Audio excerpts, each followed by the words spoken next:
President, I ask unanimous consent that I may. Now, even the President is quoted in the Washington Post this morning as saying that the Democratic-controlled Senate is not interested in the security of the American people.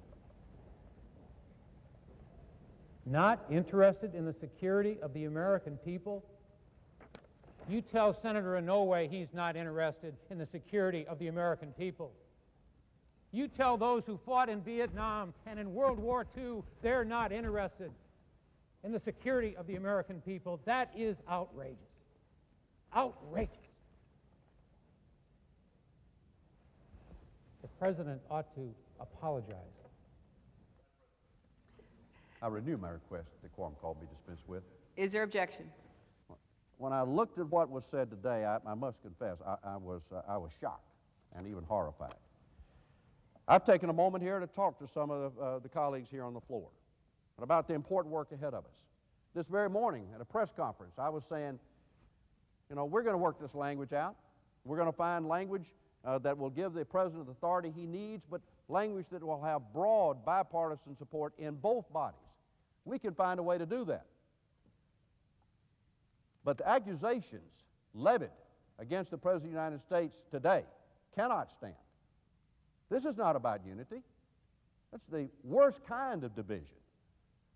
And so I'm going to try to remain calm and attribute the reaction I heard today to just perhaps misunderstanding. We're not going to question anybody's patriotism here. Mr. Akaka.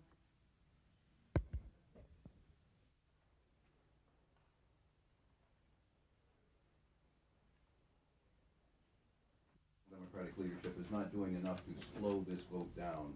So there can't. I agree with what Senator Daschle said. I think if you read these statements, there is at least an implied, if not a direct effort to pull these issues into a political realm.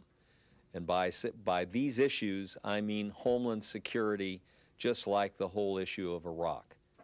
I consider this whole clump of issues that have to do with national security after 9/11 are issues that we all have to pull out of the political realm to the maximum extent possible. Vision for a peaceful Colombia. They're both risks. They're both dangerous. The difference, of course, is that Al-Qaeda likes to hijack governments. Saddam Hussein is a dictator of a government. Al-Qaeda hides, Saddam doesn't. But the danger is that they work in concert. The danger is that Al-Qaeda becomes an extension of Saddam's madness and his hatred and his capacity to extend weapons of mass destruction around the world. Both of them need to be dealt with.